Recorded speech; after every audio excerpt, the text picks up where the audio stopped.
பண்ணும். என் பொண்ணுக்கு ஏன் இந்த நிலைமை? 2 உயிரோட வாழ்க்கையில ஏன் இப்படி விளையாடுற? அக்கா அழாதீங்கக்கா, அதான் டாக்டர் பாத்துட்டு இருக்காங்கல்ல, பவித்ராவுக்கு ஒண்ணும் ஆகாது. இல்ல அண்ணாமலை, வாயில இருந்து நுர வந்ததெல்லாம் பார்த்தல. அத பார்த்ததும் எப்படி அண்ணாமலை அழாம இருக்க முடியும்? என்னால முடியல அண்ணாமலை. அன்னைக்கு ஒண்ணும் ஆகாதத்த, நம்பிக்கையா இருங்க. இவங்க மானிட்டரை செக் பண்ணிட்டே இருங்க, இதோ நான் வந்துடுறேன். என்னதான் மாப்பிள்ள நடந்துச்சு? ஏன் பவித்ராக்கு இப்படி ஆச்சு? எனக்கு ஒண்ணு தெரியல அத்தை. நான் டாக்டர், என் பொண்ணுக்கு இப்ப எப்படி இருக்கு? அவங்களுக்கு பரவாயில்ல, நார்மல் ஆயிட்டாங்க. நீங்க எதுவும் பயப்பட தேவையில்லை.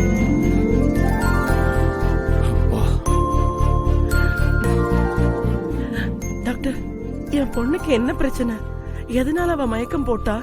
அவங்களுக்கு ஃபுட் பாய்சன் ஆயிருக்கு. சாப்பிட்டது ஏதோ ஒத்துக்கல.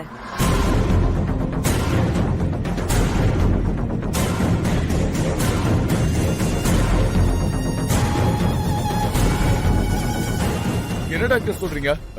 வயித்துல இருக்க குழந்தைக்கு எதுவும் பிரச்சனை இல்லையா? நல்லா தானே இருக்கு. கரெக்டான நேரத்துக்கு நீங்க கூட்டிட்டு வந்ததுனால ஒன்னும் பிரச்சனை இல்ல. ஆனா இனிமே இது மாதிரி நடக்காம பாத்துக்கோங்க. இப்ப கொஞ்சம் மயக்கத்துல இருக்காங்க.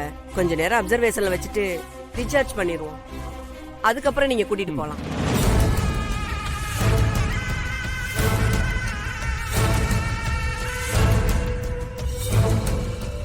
டாக்டர் ஃபுட் பாய்சன் சொல்லிட்டு போறாங்க. என்ன மாப்பிள்ள நடந்துச்சு? அம்மா, அது அத்தை, நைட்டு நாங்க வீட்டுல சண்டை போட்டு கிளம்பும் போதே அவ ரொம்ப டயர்டா தான் இருந்தா. வீட்டுக்கு வந்தது மயங்கி விழுந்துட்டா. அவ ரொம்ப டென்ஷன் ஆனதுனால வீக்காகி மயங்கி போயிட்டாலும் நினைச்சு நான் உடனே போய் மருந்து மாத்திரெல்லாம் வாங்கிட்டு வந்து கொடுத்து அவளுக்கு சாப்பாடு ஊட்டினேன். அந்த சாப்பாடு தான் எதுவும் ஒத்துக்கலன்னு நினைக்கிறேன். என்ன பண்றதுன்னே புரியல. என்ன மாப்பிள்ள நீங்க இப்படி சாதாரணமா சொல்றீங்க? இப்படி கர்ப்பமா இருக்கிற பொண்ணுக்கு கடையில இருந்து தான் சாப்பாடு வாங்கி கொடுப்பீங்களா? அத்தை, நீங்க பண்ண அந்த காரியம் எங்க கொண்டு வந்து நிறுத்தி இருக்குன்னு பாத்தீங்களா? உங்க அலட்சியத்தால 2 உயிர் இப்ப ஆபத்துல இருக்கு. அத்தை, பவித்ரா விஷயத்துல நான் எப்படி அலட்சியமா இருப்பேன்? அவ மயங்கினதும் எனக்குமே என்ன பண்றதுன்னு தெரியல. பதட்டம் ஆயிடுச்சு.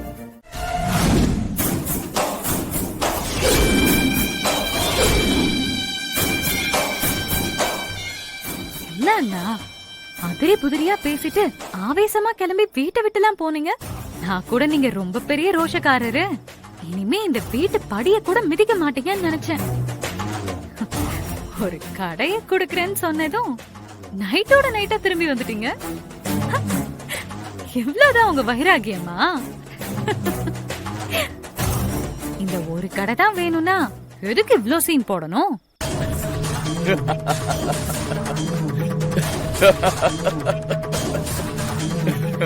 எதுக்கு இப்ப சிரிக்கிறீங்க?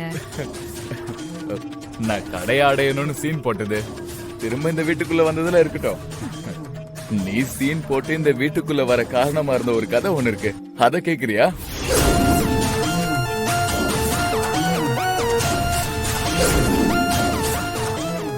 உங்க அப்பா வெளியே வரணும்னா நான் சொல்றத நீங்க கேட்கணும். நீங்க வெண்ணிலாவை கடத்தணும். வெண்ணிலாவை கடத்தி அண்ணாமலைய பிளாக்மெயில் பண்ணாதான் அந்த அம்மா உங்க அப்பாவை ரிலீஸ் பண்ணி உடனே வெளியே விடும். தண்டபாணி மேல இருக்கிற கேஸையும் வாபஸ் வாங்குவாங்க. நாங்க 4 பேரும் இப்ப ஏற்காடு போயிட்டு இருக்கோம். அங்க வந்து வெண்ணிலாவை கடத்திருங்க.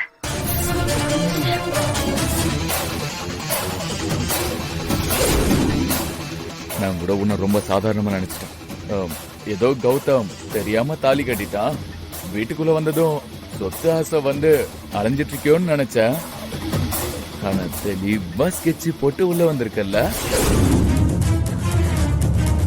அதுவும் யார வச்சு ஸ்கெட்ச் போட்டிருக்க?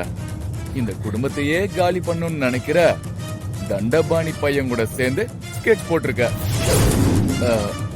இது இந்த வீட்டுல இருக்கிறவங்களுக்கு தெரிஞ்சா என்ன ஆகணும் பாக்குறியா?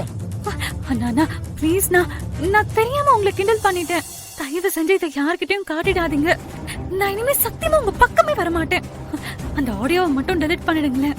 எது? டெலிட் பண்றதா? இப்ப பாரு, என் அஸ்திவாரத்தையே அசைச்சு பார்த்தல்ல உன்ன. அண்ணா ப்ளீஸ் நான் சொல்றத கேளுங்கண்ணா. ப்ளீஸ் நான் உங்க பக்கமே இனிமே வர மாட்டேனா. உங்களை கெஞ்சி கேட்டுக்கிறேன், சத்தியமா சொல்றேன். எதுவா இருந்தாலும் கீழே போய் பேசிக்கலாம். அண்ணா ப்ளீஸ் நான். என்ன மாப்ள, என்னாச்சு?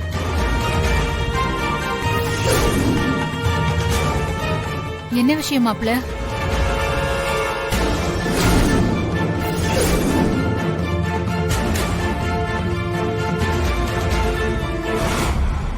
இன்னைக்கு என்ன பிரச்சனை பண்ண போறானோ தெரியலையே. அது ஒண்ணு இல்ல அத்தை. இந்த வீட்டோட மூத்த மருமக இருக்காங்களே வான்மதி, அவங்கள பத்தின விஷயம் உங்ககிட்ட ஒண்ணு பேசணும்.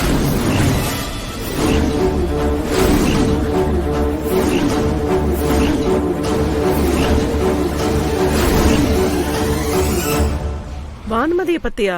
என்ன விஷயம் மாப்ள?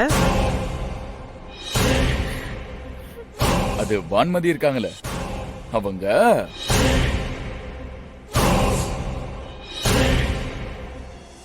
என்ன விஷயம்னு சொல்லுங்க மாமா. இருங்க மச்சான், சொல்றேன்.